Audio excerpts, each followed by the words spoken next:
Good evening and welcome. I'm Kevin Young, a faculty member in history and tonight's moderator. This event is the third in the Feinberg family Distinguished Lecture Series. This year's iteration of the series is titled, What Are Universities For? Struggles for the Soul of Higher Education. The various events explore the roots of the political, economic, and ethical crises in higher education. We thank the esteemed attorney and UMass history alumnus Kenneth Feinberg, whose generosity makes the series possible. Live closed captioning is available over Zoom. Please consult the chat for instructions on how to enable it. If you are a student attending as part of a course, you will find a link to a sign-in sheet in the chat. I invite everyone to visit our website, umass.edu/Feinberg, to register for our upcoming events, including our next event on November 4th, titled The Academic Labor Movement. You'll also find recordings of each event and information about co-sponsors, affiliated Spring 2025 courses, and an upcoming exhibit. You can also find out how to attend the open classroom days in this semester's history course, The Power of Universities, taught by Professor Ashish Kapoor Siddique. The timely theme of tomorrow's class will be McCarthyism, Then and Now.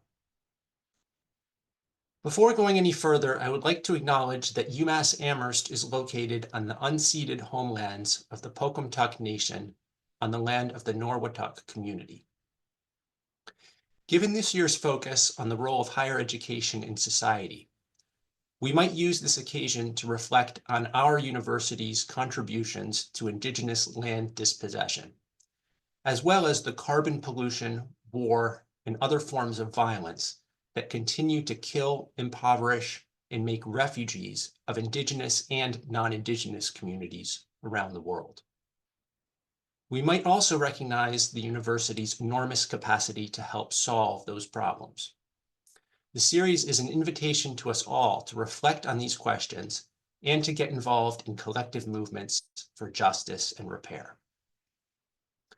Tonight's panel is titled The Attack on Honest History. Reactionary politicians and well-funded private entities are waging a coordinated assault on critical thought in the US education system. Since 2021, they have banned thousands of books, prohibited certain discussion topics, and targeted educators who refuse to toe the line. The history classroom is a primary target. In place of honest historical inquiry, they seek to impose what they call a pro-American curriculum.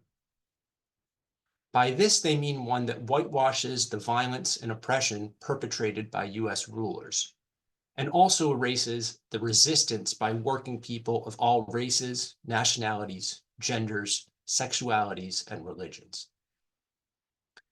This attack is part of a larger political strategy. The US politicians who engage in racist, xenophobic, and anti-LGBTQ appeals know exactly what they're doing. They understand that safeguarding the privileges of polluters, weapons dealers, and the Elon Musks of the world requires the cultivation of delusion and bigotry among the public. This strategy involves a particular telling of the nation's past. In this telling, the US government has generally played a beneficent role in the world.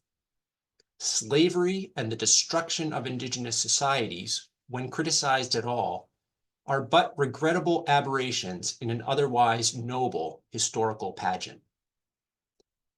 Capitalist entrepreneurs have provided us with our modern technology. Fossil fuels have been a gift from God. And anyone who takes issue with this whitewashed version of history is a woke PC extremist. Vermin, the enemy within. If we accept these historical myths, we are then primed to believe certain myths about the present. That white people are constantly being victimized by people of color. That US citizens are exploited by sinister foreigners. That burning fossil fuels is necessary for economic prosperity, that condemning a genocide against Palestinians is anti-Semitic. These myths are peddled by politicians of both US political parties to varying degrees. Schools and universities have a weakness, though. They don't always function properly as sites of pro-American indoctrination. They are potentially sites for critical thought, where delusion and bigotry may be challenged and eroded. That's exactly why they remain targets. Our panelists tonight will explore the context behind our current moment of censorship and how the attack on honest history is playing out across the country. They will also address how people are fighting back and how the rest of us can join that fight. A question and answer period will follow the speakers' presentations. For instructions on submitting a question, please see the chat during the event. Our first speaker is Ellen Schrecker. She is known for her research on McCarthyism, political repression, and American higher education. Her latest book, edited with Valerie C. Johnson and Jennifer Ruth, is titled The Right to Learn: Resisting the Right-Wing War on Academic Freedom. Among her other books are The Lost Promise: American Universities in the 1960s, Many Are the Crimes: McCarthyism in America, and No Ivory Tower: McCarthyism and the Universities. A retired professor of history at Yeshiva University, she serves on the steering committee of Historians for Peace and Democracy and is active in the American Association of University Professors, and is now a member of its Committee A on Academic Freedom, Tenure, and Governance. Please welcome Ellen Schrecker.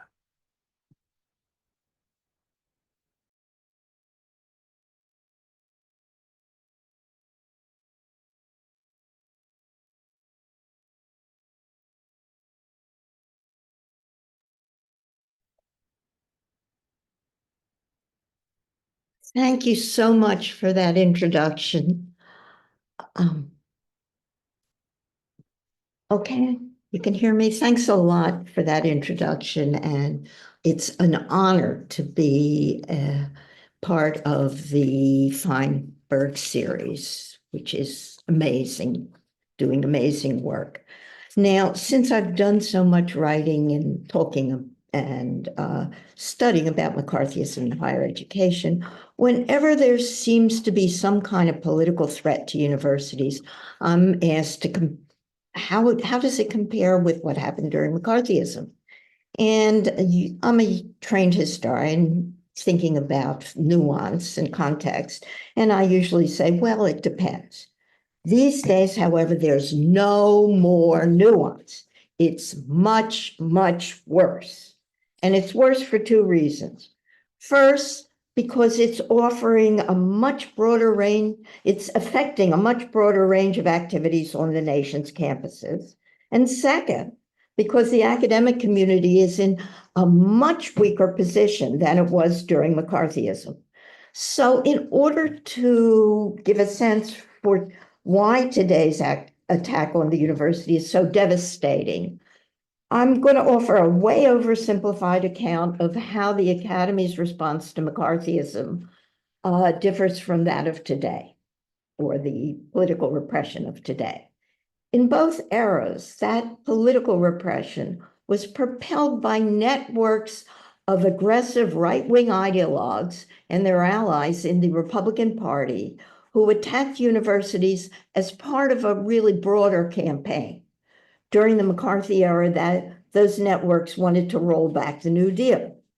Today's right-wing networks want to enhance the political power of corporate actors and implement neoliberal policies that would privatize the public sector and destroy the welfare state. But because the American people don't support those agendas, the right-wing networks divert attention from their undemocratic goals by creating and disseminating a largely falsified and demonized portrayal of threats to American society and its traditional culture. During the McCarthy era, that threat was the supposed danger of domestic communism. Today, it's higher education. demonized specifically by the likes of J.D. Vance as elitist and left-wing, the enemy. Although more than 100 professors were fired and blacklisted during the 1950s, they were punished only because of their connections to communism. Like most of McCarthy's victims, these unfortunate academics were not, quote unquote, innocent liberals, but they did have some previous association with the communist movement and refused to cooperate with the witch hunt. Significantly, however, at no point were any of these academic victims of McCarthyism asked about their teaching or research. The taint of communism was so powerful that the institutions that employed these people felt compelled to force them out, even though they had broken no laws and done nothing to harm our country or their students. The college presidents and trustees who purged their faculties justified their actions by relying on the early Cold War's demonized portrayal of communism. If communists, as that over-exaggerated scenario had it, were robots who were under Kremlin control, then they were therefore, by definition, incapable of unbiased teaching and research, and then therefore, again by definition, they didn't deserve the protections of academic freedom. Now, although the authorities did not explicitly censor people's classrooms and scholarship, those actions did have a chilling effect. Professors pruned their syllabi and stopped teaching about controversial subjects. Today, that chill is back. This is especially the case in red states, where ambitious politicians are cracking down on all sorts of educational activities. Unlike McCarthyism, which only affected faculty members and their careers, this new wave of political repression targets classrooms, tenure, academic programs, accreditation, libraries, and even, as in the case of New College, Florida, entire institutions. How did this happen? How did we find ourselves in this position where all of higher education faces such an existential threat? The current iteration of the witch hunt began 4 years ago in the aftermath of the Black Lives Matter movement, when Donald Trump and the Republican right launched an attack on anti-racist education and created a moral panic about transsexual and other heterodiverse students. Although Trump lost the 2020 election, his campaign against teaching the truth about our nation's past and present has moved to the states. Ambitious right-wing politicians flooded their legislatures with dozens of what came to be called educational gag orders. These measures initially focused on K through 12 education, but they soon targeted the university, adding new force to an already damaging culture war against higher education. First came attacks on teaching about such divisive issues as racism, sexism, and other forms of oppression that might make conservative straight white students feel, uncomfortable. Then came an attack on sexuality. This led to measures against gender studies and similar programs, along with attacks on campus support for LGBTQ and other vulnerable students. DEI programs also came under attack. And since October 7th last year, many states, and not just red ones, are zeroing in on anti-Semitism that intensifies an already ongoing attack on pro-Palestinian activities on campus. But the anti-Semitism that they're targeting is based on a definition promoted by a Zionist organization, the International Holocaust Remembrance Alliance, that calls any criticism of Israel anti-Semitic. And as in the McCarthy era, trustees and top administrators do not resist these attacks, but capitulate to them, and thus create an unprecedentedly repressive atmosphere on their own campuses. But what makes the current attack on the university so much more dangerous than McCarthyism is not only because it focuses directly on higher education, but also because the academy is much less able to fight back. To begin with, higher education has been on the defensive since the late 1960s, when an activist cohort of ultra-conservative billionaires and ideologues like the Koch brothers took advantage of a backlash against the student unrest to push American political culture to the right. They did this by discrediting and taking over the mainstream institutions of American civil society. This includes the universities, of course, but also the legal system and the media. Over the next 50 years, that plutocratic network poured hundreds of millions of dollars into creating an alternative system of think tanks, public intellectuals, and conservative professors and programs designed to replace mainstream academic knowledge as a source of expertise for policymakers, politicians, and the media. In particular, that network also manufactured the culture wars of the late 1980s and 90s that convinced much of the public that universities were dominated by tenured radicals and weak-willed administrators who let so-called political correctness, if you recall, infect their campuses. And to make things worse, years of rising tuitions have creating nearly $1.8 trillion of student debt have further undermined the public's support for higher education. But what really makes today's situation so much worse than McCarthyism is that the academic community has been so debilitated by the structural transformations of the past 50 years that it is in no condition to resist the current onslaught. McCarthyism, ironically, occurred during what came to be seen as the golden age of American higher education, when universities were highly respected and generously funded by state, local, and national governments as they expanded to accommodate the expected tsunami of baby boomers.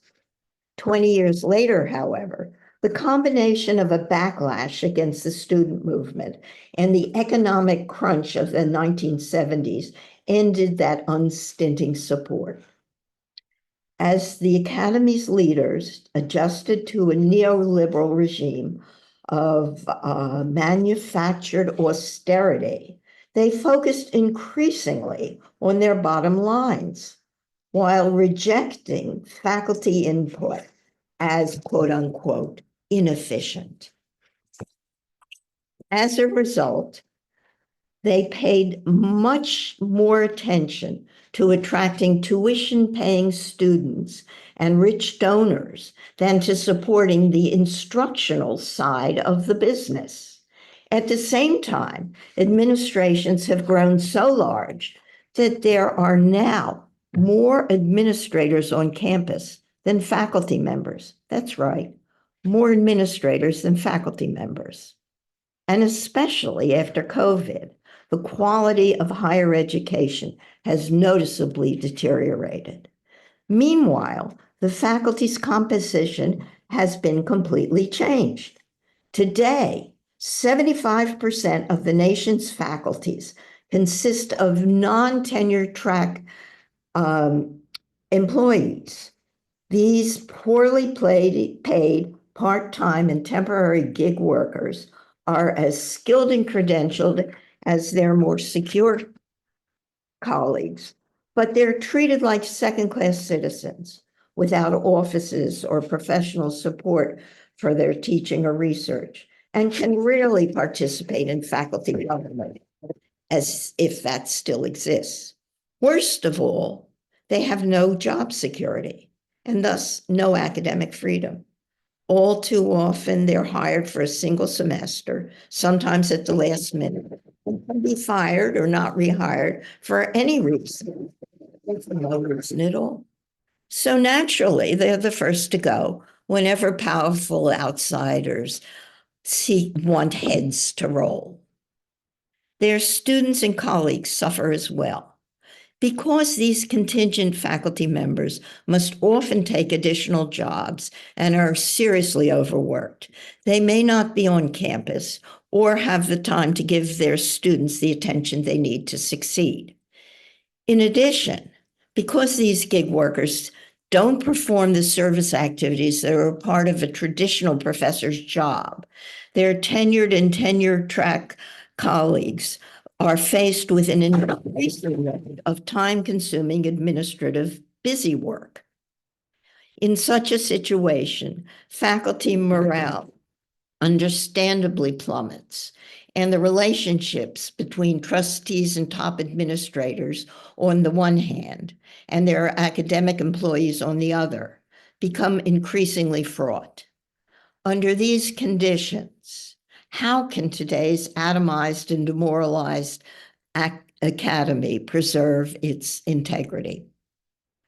Collective action is essential. And if the worst happens 2 weeks from now, we must redouble our efforts to preserve academic freedom and democracy on our campuses and beyond. We have no other alternative. Thank you very much.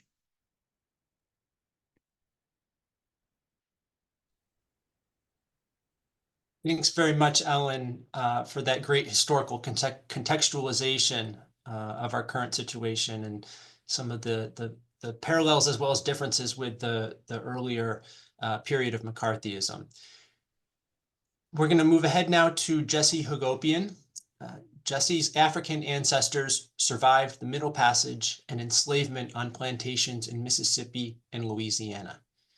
Jesse is a Seattle educator, an editor for Rethinking Schools magazine, a founding steering committee member of Black Lives Matter at School, and serves on the leadership team of the Zinn Education Project. Jesse is the author of the forthcoming book from Haymarket Books entitled Teach Truth: The Struggle for Anti-Racist Education. He's also the editor of the book More Than a Score: The New Uprising Against High-Stakes Testing, and the co-editor of the books Teaching for Black Lives Matter at School, and Teachers' Unions and Social Justice. Jesse Hagopian. Well, thank you so much for that introduction, Kevin, and thank you to the Feinberg series for hosting this event. It really is an honor, and it's wonderful to get to join Ellen and Paul on this stage. And I want to begin with where I started writing my book, Teach Truth. And, you know, a couple years ago when I started writing the book, it wasn't long before my dad made a stunning discovery that really changed and deepened my perspective about this struggle. My dad made the stunning discovery of finding out which plantation our family had been enslaved on in Morgantown, Mississippi. And we knew we had to get down there immediately to understand this history. But unfortunately, a new strain of COVID came and we had to cancel our flights. And then my dad had a stroke. And then I got long COVID, and my brother, who wanted to go, also has a fear of flying. So it took us a while to get down there. But finally, last year, we made it.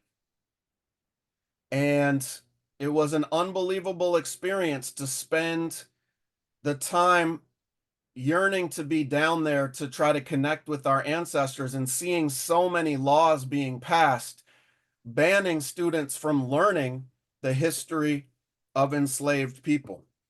And when we finally made it down there, we happened upon the man that owned the land today where our ancestors had been enslaved. And he told us that there was still a gravesite on his property where enslaved people had buried each other. There was only one headstone left, but he ushered us back on his land and allowed us to host a ceremony there. And during the ceremony, I wrote a letter that I read aloud to my ancestors. And I want to read you all my letter now,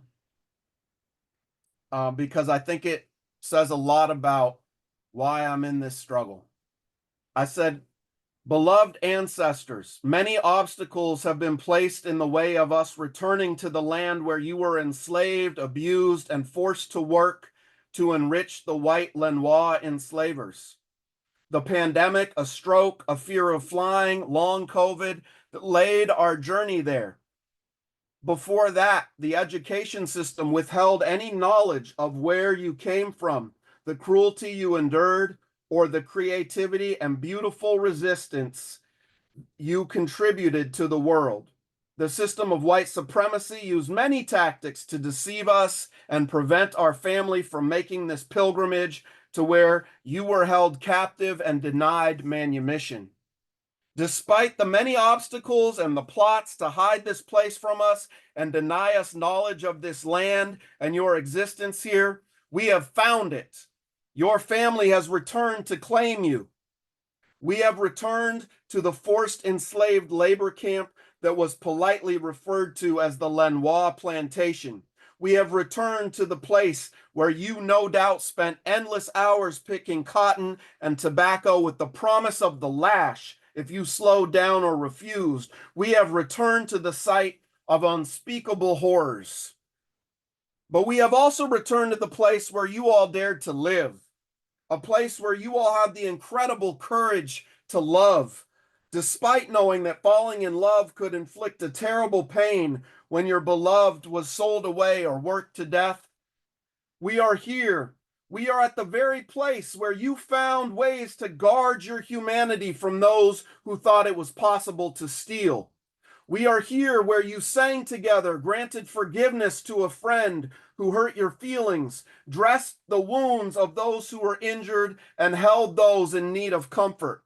We are here to experience a truth deeper than any that can be understood intellectually. We are here to make a promise to you, to this land, and to each other. You will not be forgotten. It doesn't matter if they pass laws to make it illegal to speak of you, to teach about you, or to learn about you, because those laws don't govern us. Only the truth and love govern us, and so we will pass on the knowledge of this land and your existence here to our posterity and to all who we encounter. We send you our deepest gratitude for gifting us the will to survive and the spirit of resistance that you pass to us through your blood and through your stories. With eternal love, Jesse, Jamana, and Gerald." And that's my promise to my ancestors, that I will never hide their story, regardless of what laws are being passed. And so, astoundingly today, that's a difficult promise to keep, because almost half of all public school students in the US today go to a school where teachers face educational gag orders, or what I call truth crime laws in my new book. These are laws that prohibit them from teaching the truth about systemic racism in US history. There was a January 2022 study that revealed 84 of these anti-history bills targeted K-12 schools and 38 targeted higher education. So we can see that there's an increasing refocusing of these bills now on higher ed. We've seen hundreds of teachers be fired. It was 160 officially that were fired or pushed out back in 2022, according to the Washington Post. But surely that was an undercount then of teachers that didn't report. And since then, there's been many. And so I think we have to really grapple with the intensity of these truth crime laws and they're targeting both K-12 and higher ed. Wisconsin Governor Scott Walker whined on Twitter that the GOP underperformed in the 2022 midterm elections. And he tweeted this. He said, quote, "Younger voters are the issue. It comes from years of radical indoctrination on campus, in schools, with social media, and throughout the culture." Right. And so he says, we, quote, "We have to counter it or conservatives will never win battleground states again."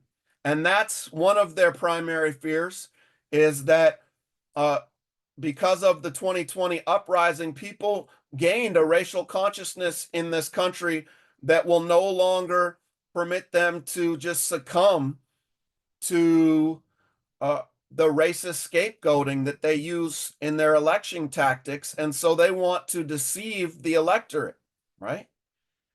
And I think we have to understand that as wild as the reality is today of the attacks on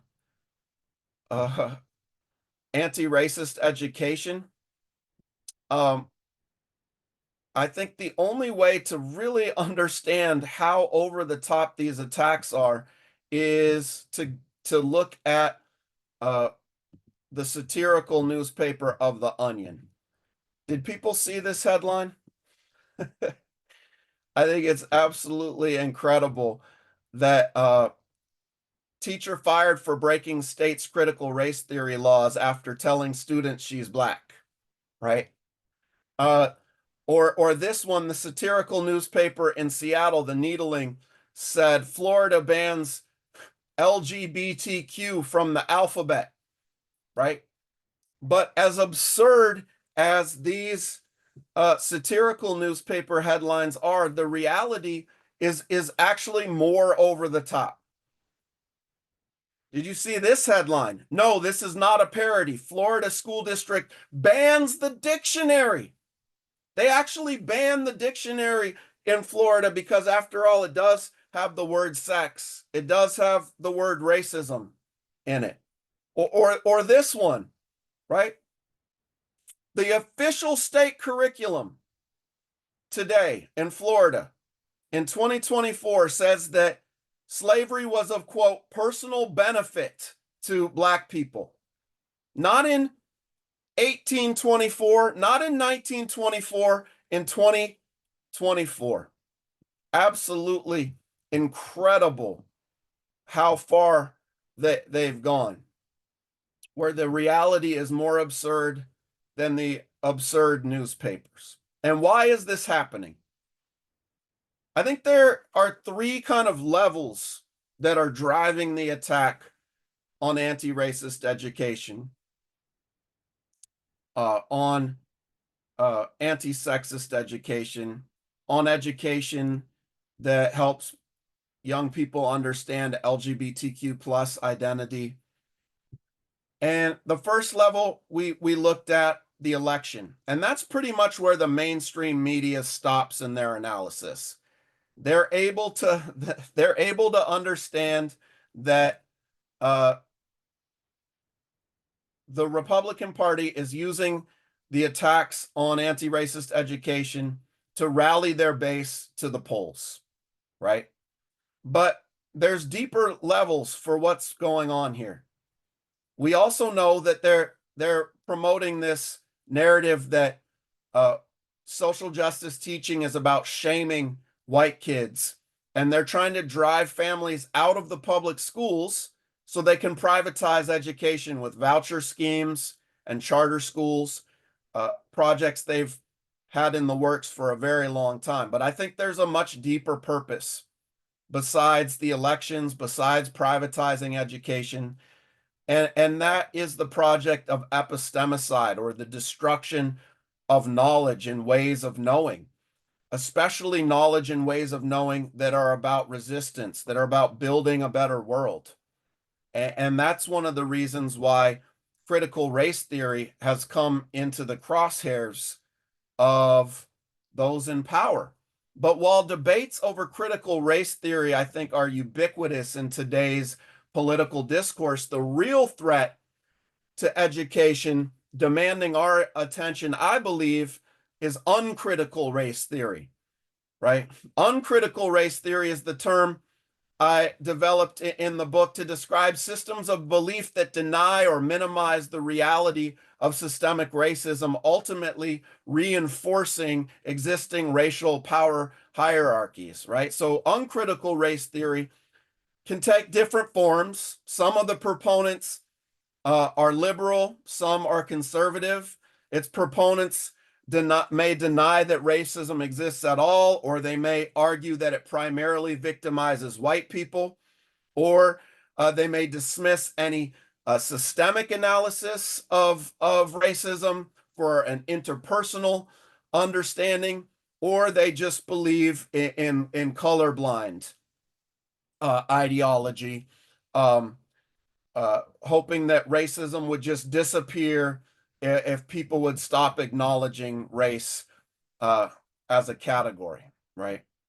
And this effort to embrace uncritical race theory and to infuse it into the education system was really evident with initiatives like American Birthright from the Civic Alliance, where a few extremely wealthy patrons put together a whitewashed curriculum that it's trying to force upon different school districts around the country. And American Birthright social studies state standards say, quote, some educators are so caught up in pedagogical, quote, theory that they have forgotten that facts come first. Some activists in our schools are so antagonistic towards our culture without realizing what they owe to it, that they seek to erase our worthy history of liberty from the curriculum.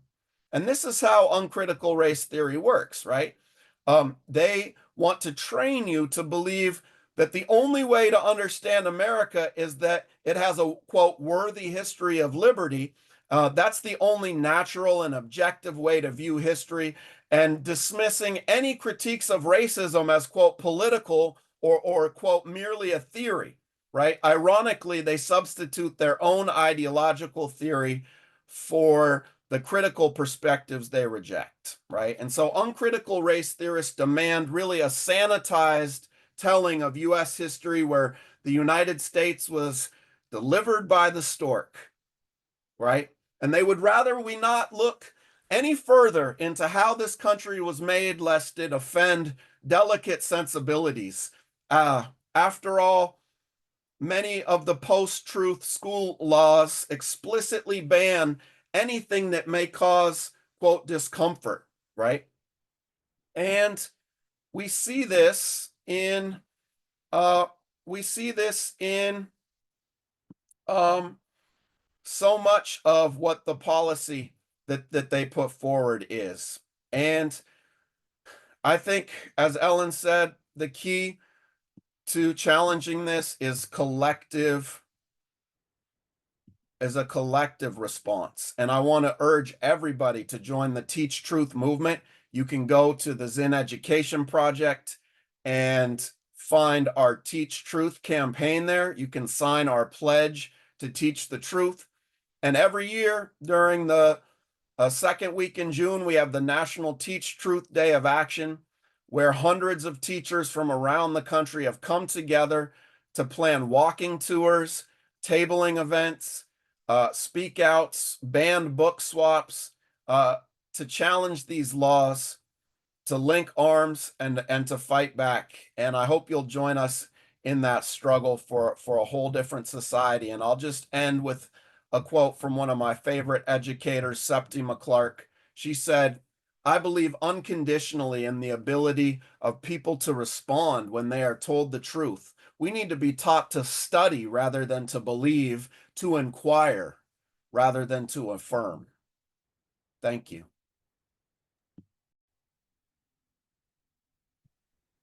Thank you so much, Jesse. That was so great, and it complemented what we heard from Ellen Schrecker so well. So many important points that you've raised for us.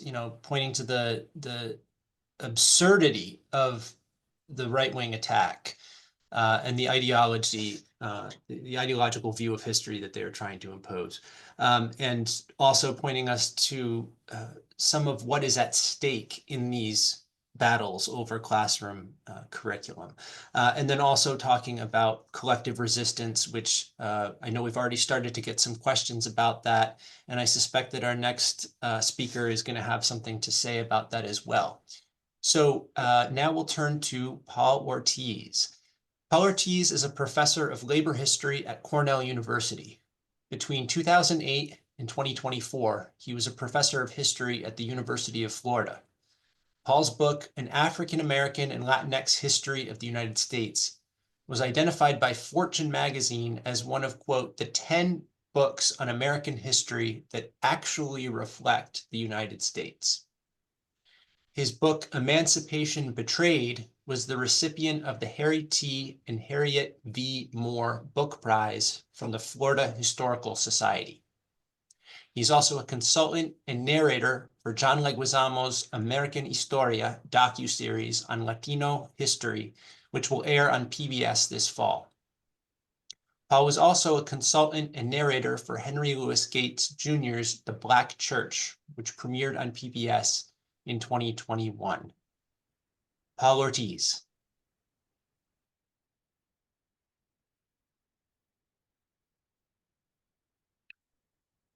Thank you so much, Kevin. And thank you to all of the hardworking colleagues and staff who organized this event at UMass Amherst. It's a real honor to be here. Again, anytime I have the opportunity to be at an event with the great Ellen Schrecker, I'm just so thrilled and so honored. I was taking so many notes.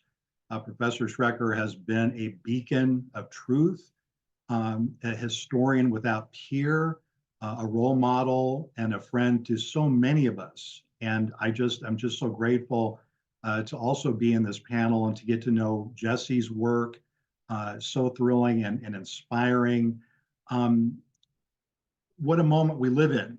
This is a moment fraught with challenges, with difficulties, but it's a moment where we have the opportunity not just to live history, but to make history. And I want to begin with a James Baldwin quote, when in doubt, go with James Baldwin. This is from his book, I'm Not Your Negro. And it's about history. James Baldwin said, history is not the past, it is the present. We carry our history with us. We are our history. If we pretend otherwise, we are literally criminals. I attest to this, Baldwin continued. The world is not white. It never was white, cannot be white.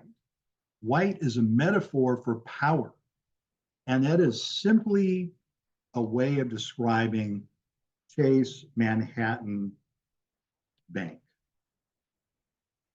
I've been thinking a lot about the topic of the attack on honest history, especially during this Hispanic Heritage Month. And as Kevin mentioned, I serve as a historical consultant and narrator for John Leguizamo's American Historia, the Untold Story of Latinos, which has been airing on PBS this past month. It's successful, by the way, all 3 episodes. It was an incredible experience. I mentioned American Historia on PBS because many of the books that we use to help inform the series, including my own African American and Latinx history of the United States, have been banned at one time or the other by various public school or library districts. These books have been banned because they teach honest historical lessons, one of which is the fact that the US invaded Mexico in 1846, not because of a border dispute. That's what I read in high school. What a ridiculous argument. As everyone from Abraham Lincoln to Frederick Douglass to the Mexican Congress stated back in 1846, the US invaded Mexico to seize land and to spread slavery back into Mexico. American Historia has been marketed by PBS as a way to finally ensure that Latinos writ large, Puerto Ricans, Dominicans, Mexicans, Cubanos, et cetera, are placed at the center of US American history. But I have a question.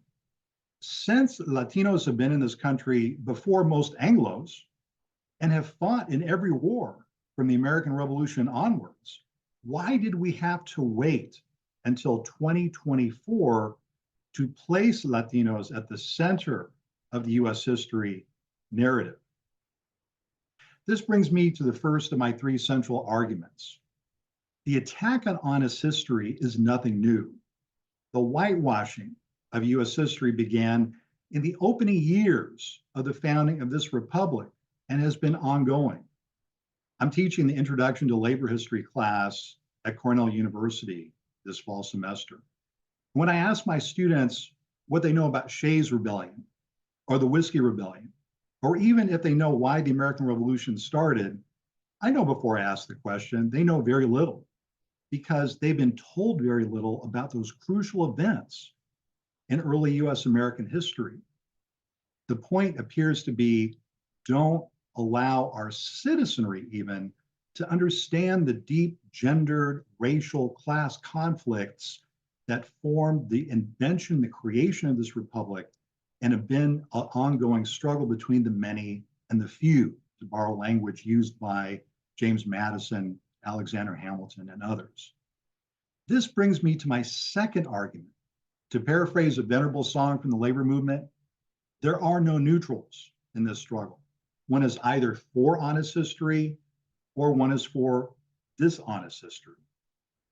What made a more honest Latino history possible was an event in 1968 called the Chicano Blowouts. The epicenter of the Chicano Blowouts was the working class Mexican and Black neighborhoods and barrios of East Los Angeles, California in 1968.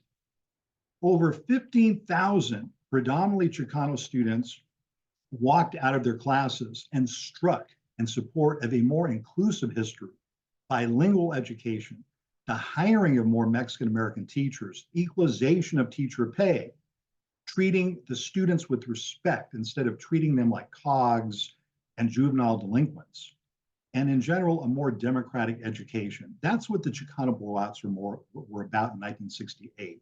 I've taught that for many years, and it's a thrill to see that on the PBS docuseries American Historia. A more recent successful case study on how to deliver honest history. The Tucson Unified School District banned Mexican American studies in Arizona, in Tucson, Arizona in 2010. This was a disaster, a tragedy, a shameful moment in US history. However, parents, teachers, and students fought back by taking the Mexican American curriculum out into the community, into community centers, senior centers, churches, union halls, and taught the honest history lessons of Mexican American studies that Arizona's ruling class did not want them to learn. Thus, after Arizona's ban of Mexican American studies, we had local communities in Arizona and beyond who began organizing to demand ethnic studies. And there grew a so-called backlash, but this is a good backlash, where school districts throughout the Southwest and beyond began demanding Asian American, Latinx, African American, Pacific Islander, LGBTI+, and other histories be taught. In other words, the attack on Mexican American studies led to a progressive backlash where people fought for the expansion of ethnic studies, especially in the high school level. The lessons are clear. If we want honest history, we must be willing to organize and to fight for it. Equally important, we must build two-way bridges of reciprocity between K through 12 schools, libraries, colleges, other institutions, and the broader communities that sustain them and us. Certainly, much of the American ruling class wants to keep our ancestors and elders' truths from us. So what? That's their job. They have the money. We have the people. We need to learn and to relearn the basic tactics of coalition building that working class communities in East Los Angeles and Tucson taught us in 1968, 2010, and Jesse referred the Black Lives Matter movement in 2020 did the same kind of thing in terms of reviving and reinvigorating ethnic studies and honest histories of all types. And now there's a backlash against that, represented by Ron DeSantis, Governor Abbott, Donald Trump, so on and so forth. History is a constant struggle, right? I don't have to tell anyone in this audience, the struggle never ends. The good news from Florida, where I taught for 16 years, and other parts of the South and parts of the country, is that newly empowered networks of parents, university alumni, graduate students, adjunct lecturers, and labor organizations are mobilizing to defend the rights of our students and our communities to learn what it is they want to learn. In Florida, African American studies has taken a hit, yes. The state has banned critical race theory and the 1619 history curriculum in our K through 12 schools, yes. But African American churches in many places have stepped up. ASALH, the Association for the Study of Life in African American History, has stepped up. ASALH has vibrant local branches and is working with Black churches, labor organizations, and the NAACP and other institutions to take the curriculum to teach it in our own institutions. And then we'll fight to get it back into the schools. But first of all, let's make sure that it survives to begin with. The attack on honest history and the battle to create a more accurate, inclusive type of history is ongoing. Regardless of what happens in the national elections in November, or the state elections in Florida, Texas, Arizona, et cetera, we all have a role to play here, all of us. Let me transition to proving my first point, that the attack on honest history is a national attack generations old. To win this battle against book banning, against critical race theory, gender studies, evolutionary sciences, and other fields, we must get our own house in order. Let me repeat this. We must get our own house in order. As Ellen's brilliant scholarship has demonstrated repeatedly, academic freedom has been tenuous at best and frequently undermined by feckless administrators, too silent colleagues, and a civil society fatally undermined by an insidious, racist anti-communism. And we have to deal with that ourselves. We make ourselves too often an easy target for the reactionaries and the fascists. We have to stand up for academic freedom in our own institutions. We have to stand up for adjunct lecturers and those without tenure or job security who are taking the real risks. We have to stand in solidarity with them. Because the history of higher education's failure to defend intellectual freedom and our students' right to learn is long and often shameful. I just have to do a Cliff's Notes here, but the reason I'm doing this is not as a kind of self-flagellation, but as a cautionary tale. And I just want to share a few brief case studies and then close my comments. In 1911, Professor Enoch Marvin Barnes, a University of Florida professor in economics and history, publicly questioned the South's decision to secede from the Union. Within 1 week, Professor Banks was terminated and driven off the campus of UF by the United Daughters of the Confederacy. He died shortly thereafter in Georgia. Example 2, in 1990, Professor Rodolfo Rudy Acuña, a founder of Chicano Studies, was invited to apply for a professorship in the Chicano Studies Department at the University of California, Santa Barbara. Despite being the department's unanimous choice to receive this position, the university refused to hire him. He had created a wonderful book that's gone through over 10 printings called Occupied America, A History of Chicanos. It was judged to be too radical. Professor Acuña sued UCSB, won a judgment on age discrimination, but not racial discrimination, and did not get the job. Example 3, Stoughton Lind. A lot of people on this call know the work of Stoughton Lind. He was a historian at Yale University. He was an anti-war and civil rights activist in the 60s, and he was blacklisted. In a recent amazing eulogy given by the historian Joshua Freeman, Professor Freeman notes that Yale's denial of tenure in 1967 or 68, I believe, had as much to do with Stoughton Lind's clearly and radically written historical work, which included the unforgivably titled book, Class Conflict, Slavery, and the United States Constitution, which was published in 1967. So you see, there's a long history of those of us in our own institutions, in this case in higher education, not respecting and honoring academic freedom ourselves. If we don't honor it ourselves, if we don't step up and defend each other when colleagues say things that may make us feel uncomfortable, then what an easy target we make for Donald Trump, for Ron DeSantis. So that's what I mean when I say we got to get our house in order. So let's jump to the present. How do we defend what we need to defend? A couple of years ago at a Gilder Lehrman Institute event at Yale, I was asked how we save critical race theory and gender studies at the University of Florida. We save these things through collective bargaining, through a strong union contract that we had to build, that took us generations to build. Now, I'm often asked by teachers, librarians, and college faculty how they can defend intellectual freedom without a union. Most of us are not unionized. My response is you don't need a union to act like a real union member. We have to have each other's backs. If a librarian, a school teacher, a member of the community that you know comes under fire for saying a thing that makes people feel uncomfortable, then it's up to us to defend that person, whether we're in a union or not. We have to, and increasingly this is what's happening in Florida. Parents and communities are standing up against the well-funded organizations trying to shut down LGBT history. They're creating banned book clubs. Okay, we're going to get together as a community and read Toni Morrison's Beloved. We think it's an important book that should still be taught in the curriculum. So in conclusion, all I have to say is get organized.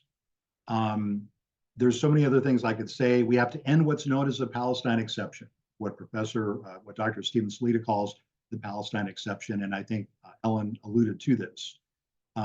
We need stronger Palestinian studies programs. Why aren't there? I mean, my dear colleague, Stephen Zunis, chairs a Palestinian studies program at the University of San Francisco, USF. Why not all across the country? No more Palestine exception. We need to defend students who are standing up for academic freedom, who are standing up in the anti-war movement.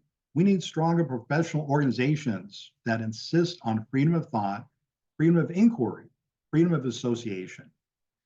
And finally, we need to go back and think about those moments. Think about Black civil rights organizations in the 60s. Think about Chicano, Asian American, LGBT, women's rights organizations that demanded honest history because they realized that the way to make the citizenry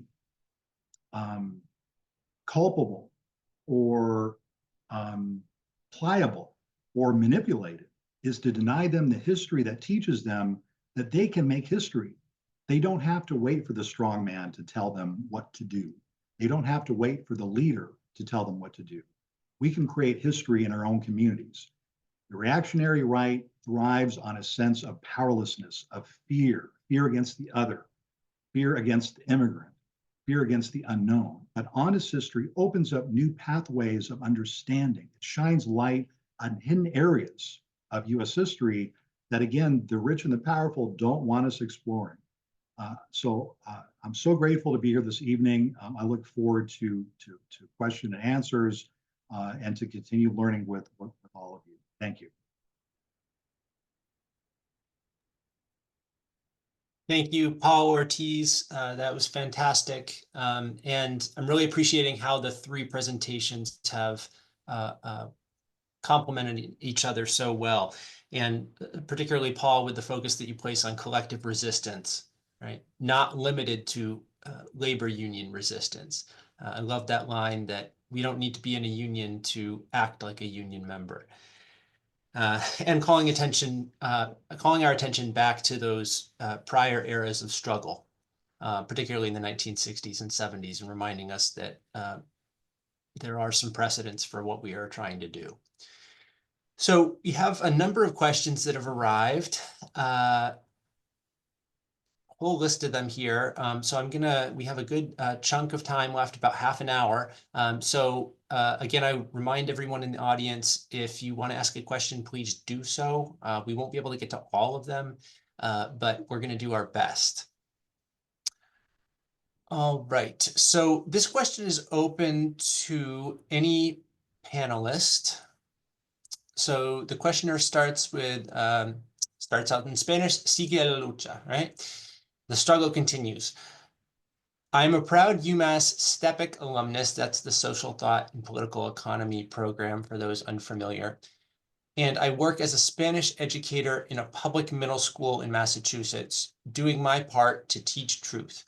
How can I respond to colleagues or administrators that say we can't be political in the classroom? Yes. Can I jump in here?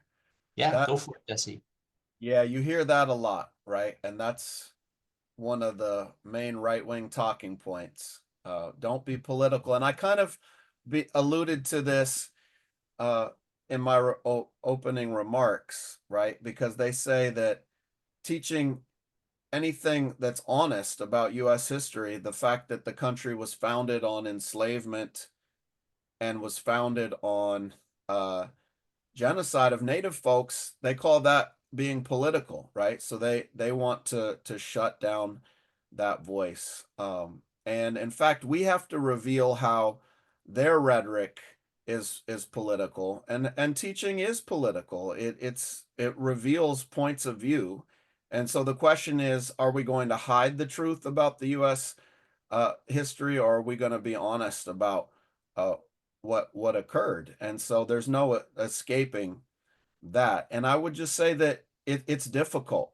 I've was a K-12 teacher for the last 20 years, and I know that this has been the hardest time to be able to teach the truth. But I also now work with study groups all across the country of educators who have come together in the Teaching for Black Lives study group that we organize with the Zen Education Project. And so even teachers in Florida, in Texas, in Iowa, in Idaho, where there are laws banning teaching the truth, are practicing fugitive pedagogy, right? Jarvis Gibbons' book, Fugitive Pedagogy, outlines the history of this tradition of teaching the truth even when it's not popular. And it's incredible to see these teachers go beyond the chilling effect that these laws are meant to have.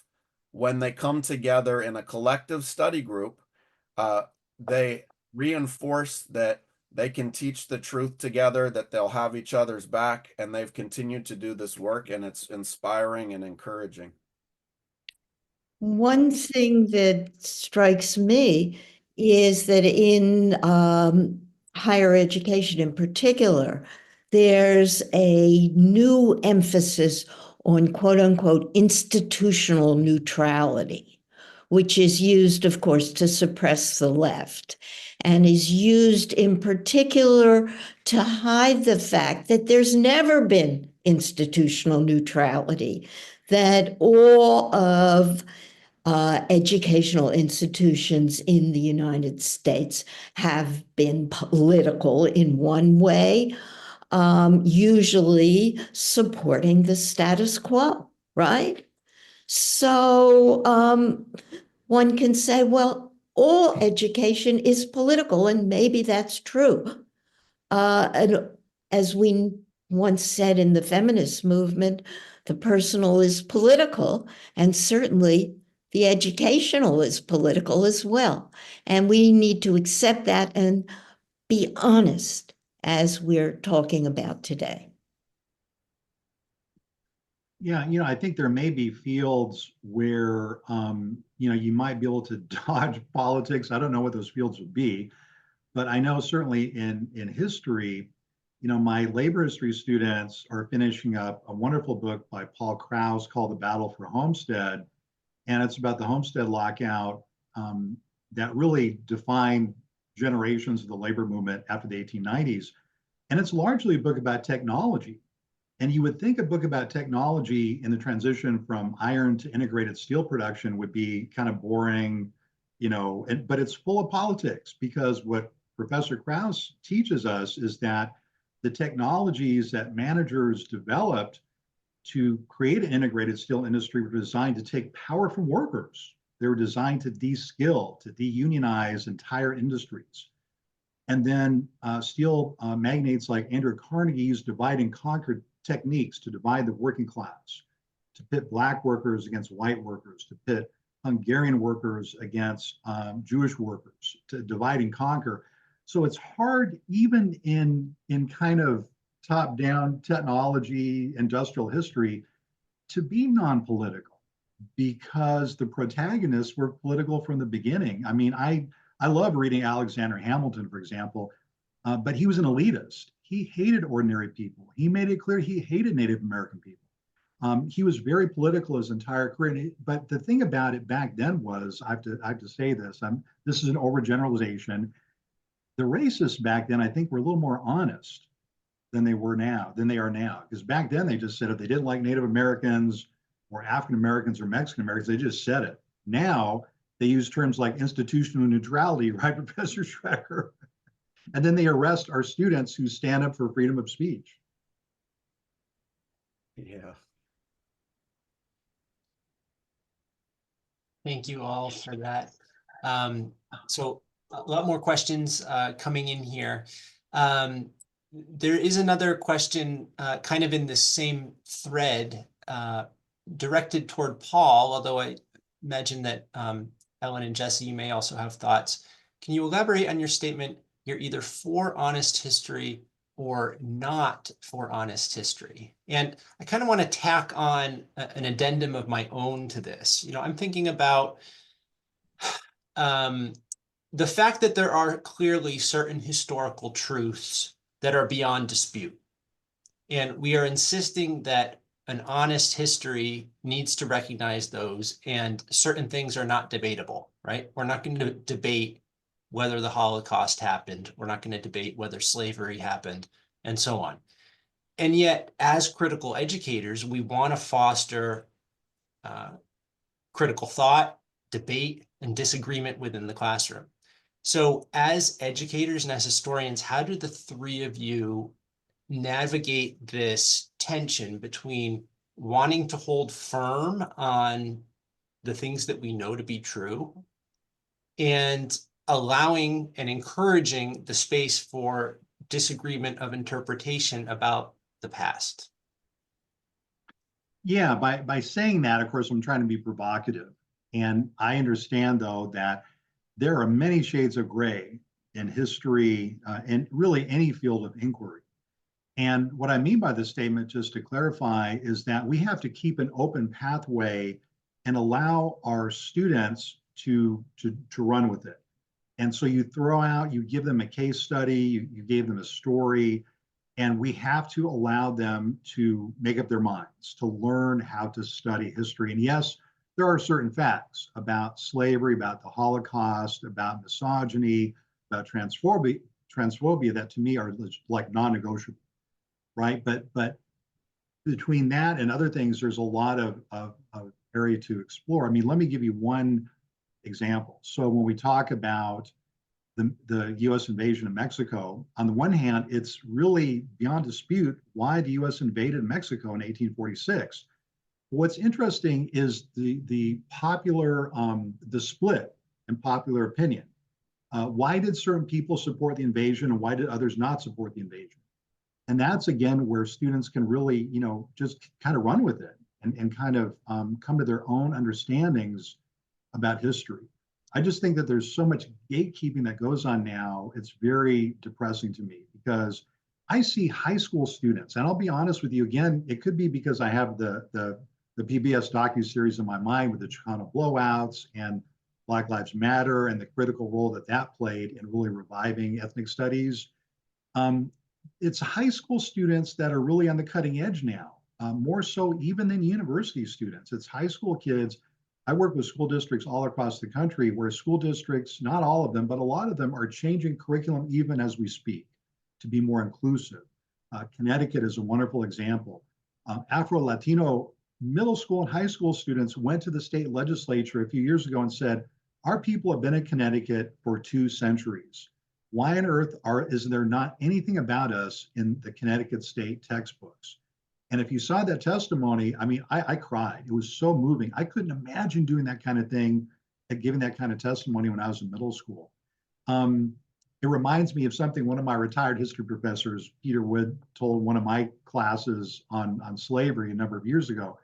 He was asked by the students there in the seminar, um, why do you have to make history so boring in high school? And Professor Wood thought about it for a moment. He said, adults make history boring in high school because we don't want you kids to start asking us questions we cannot answer. That's why we make it boring. And I thought, wow, I mean, I wish you'd have told me this in grad school when I had him as a grad student, but I think there's a lot of truth to that. Yeah. Yeah. Go So ahead. there's also this wonderful thing that we as historians can do in our classes, which is bring in the historical players, bring in the language that people were using and saying, look at this. How does this relate to something that you can add to, that you can sort of understand both ways of thinking? And that often produces just wonderful things inside a classroom as students' eyes begin to light up and say, I never thought of that. Or "Oh, that reminds me of." I mean, I taught at a Orthodox Jewish institution, and it was pretty clear I wasn't going to teach about the Middle East. But I'm teaching American history, and I taught about what was happening to the indigenous inhabitants of the United States. And one of my kids says, well, that sort of reminds me of what's happening in Israel with the Palestinians. And I thought, oh, so you can learn all kinds of things from your kids once they become interested. You have to get them interested, but then they like stories, so they'll follow you or they'll follow themselves. Yeah, I appreciate all those comments, and I wanted to pick up on what you're saying. How do we know what it means to teach the truth, right? And to really put a fine point on that, let's look at a book by a woman named Mildred Lewis Rutherford. She was the historian general of the United Daughters of the Confederacy, and she wrote a book called Truths of History: A Fair, Unbiased, and Impartial, Unprejudiced, and Conscientious Study of History, right? That's the grandiose title of her book. And in it, she writes, quote, slaves were not ill-treated in the South. The North was largely responsible for their presence in the South. And she goes on to say the servants were very happy in their life upon the old plantations. So happy and free, right? And then we can compare that to Harriet Tubman's description of slavery. She said, slavery is the next thing to hell. So how do we know which one is true? Right? Well, both these women claim to be telling the truth. But I think to get an understanding of what we mean by honest history and by teaching the truth, you have to have an idea of what a feminist scholar, Sandra Harding's articulation of standpoint theory, and to understand that everybody is coming at looking at this history from a different standpoint, and that those standpoints matter when you're articulating people's experiences, and that taking the standpoint of somebody who is trying to argue to defend the status quo, to defend the power structure, brings us further from the truth, because they actually have to articulate arguments that defend the truth that defend the status quo regardless of the truth, right? And so taking the standpoint of people who were oppressed actually can get us closer to the truth, because they're not burdened by having to defend the status quo. They can talk about the experience that actually occurred. And then I think you're right that we have to engage kids in critical conversations about the multiple narratives that exist, right? So when we talk about truth teaching, yes, I expose them to the standard textbook history. I let my kids read even the United Daughters of the Confederacy version of history, and then I put it next to Harriet Tubman's version, and I asked them, how do we know which one is right? And you allow them to see these multiple histories, and then you also help them understand the immense amount of money that goes into producing the United Daughters of the Confederacy version, and how master narratives are constructed by wealthy elites. Great, thanks everyone.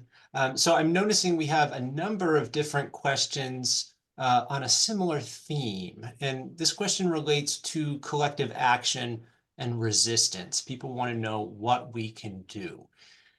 How can students help support educators and untenured faculty who may be concerned about the consequences if they exercise their academic freedom?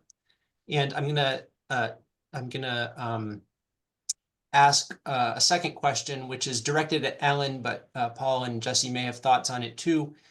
Could you please expand on the collective action that you say we need to fight effectively for the higher education we need? How do efforts like the coalition Higher Education Labor United, HELU, fit into this vision? Well, I couldn't be more in sympathy with this notion of collective action. Obviously, we've got to strengthen campus unions to begin with, to get outside of our silos, get outside of our departments, begin to bring in students, begin to bring in parents, begin to bring in any concerned citizens. And I think this is crucial. And I would urge people, certainly faculty members, to become active on their own campuses and form unions, have the unions, especially make sure that they, in their contract negotiations, get guarantees of academic freedom. I mean, we haven't talked about things like the attack on tenure, which is what's so terrifying to so many people. But a good union contract can help make higher education workers get the same kind of professional support anybody else has. You know, if an academic job is like an ordinary job, most people are not fired for political action. They can speak up, and that should be the same in universities. And you can get that into a contract if you work at it. What's so stunning, of course, is the fact that that's often resisted so much by the authorities. I mean, it's a real problem. And we need, above all, solidarity. And as everybody's been saying, holding each other's back. I think Others back. Yeah, I mean, just to echo what Ellen is saying, I think that, the people who have job security, the people who have tenure, it is up to us to fight like hell to reopen this discussion about the battle for security of employment for all academic workers. If it isn't tenure, it needs to be some kind of security of employment and a guarantee that you can speak out. We have to understand that universities have long stopped being places where intellectual freedom, where speaking out, where freedom of association is honored. We've seen this with the encampments. I have written so many letters for students at the University of Florida, Northwestern, Cornell, all over the country, students and faculty being punished, disciplined, expelled for just simply holding an anti-war rally.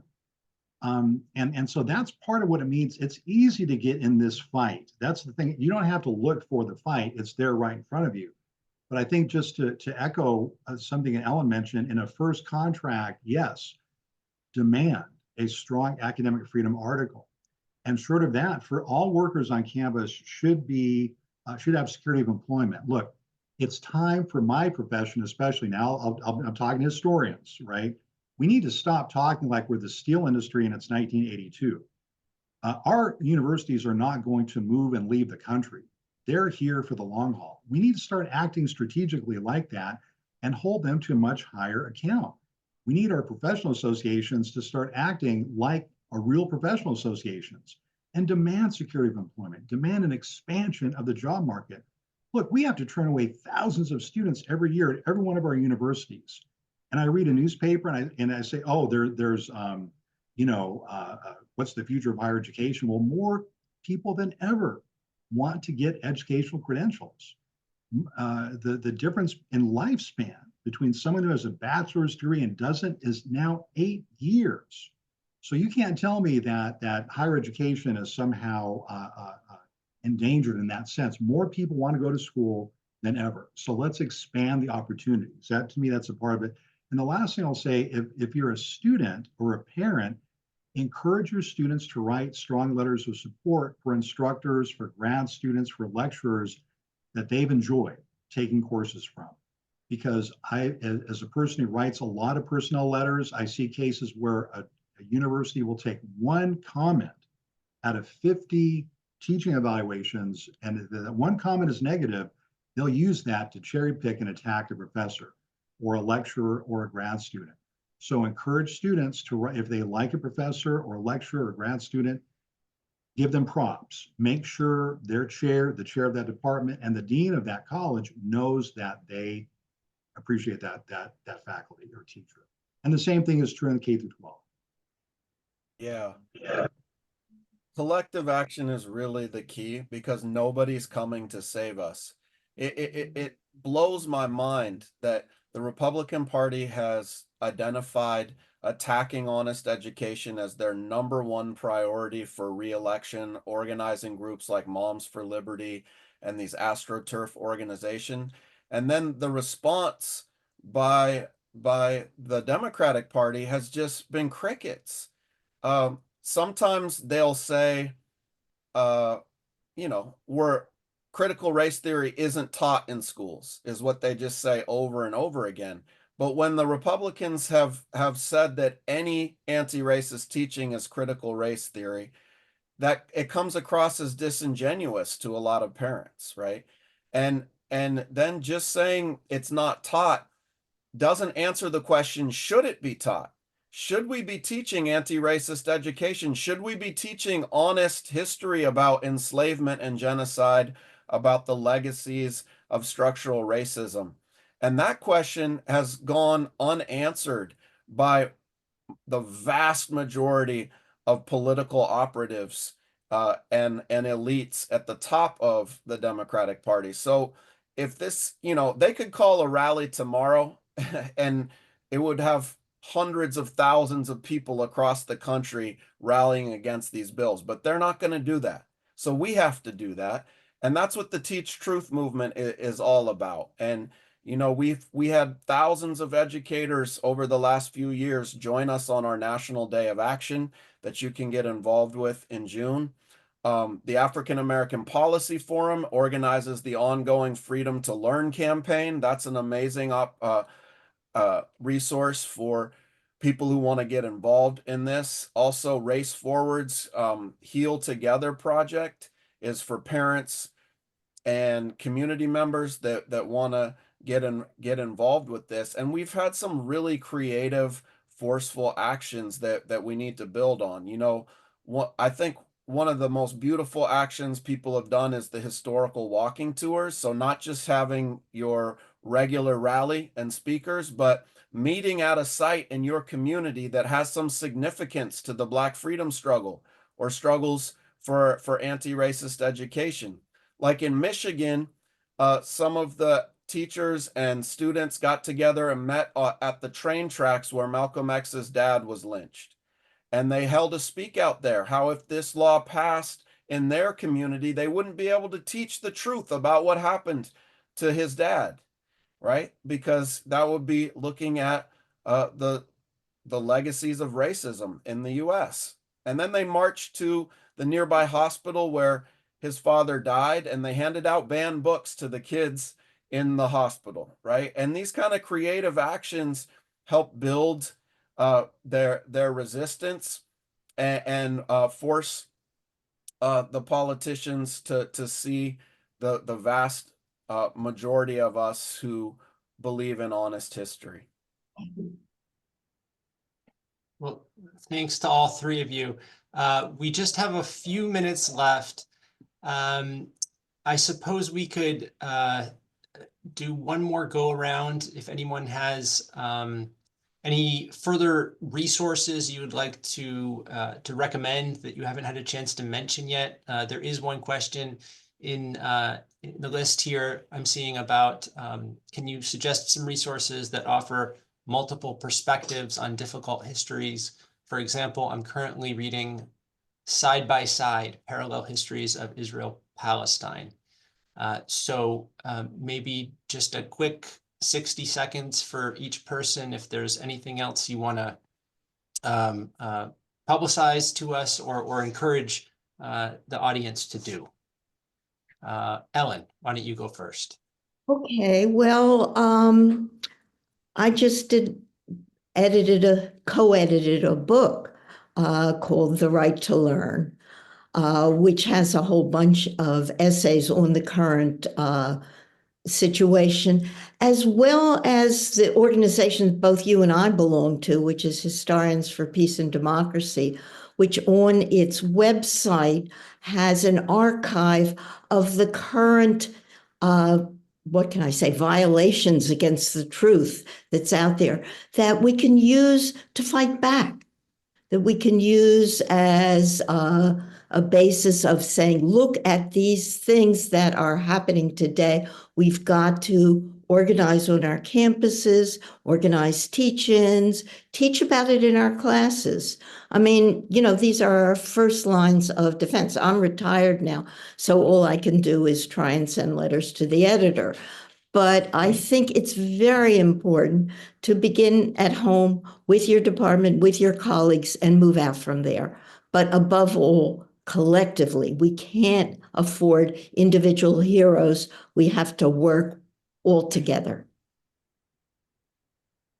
Thanks, Ellen. Jesse.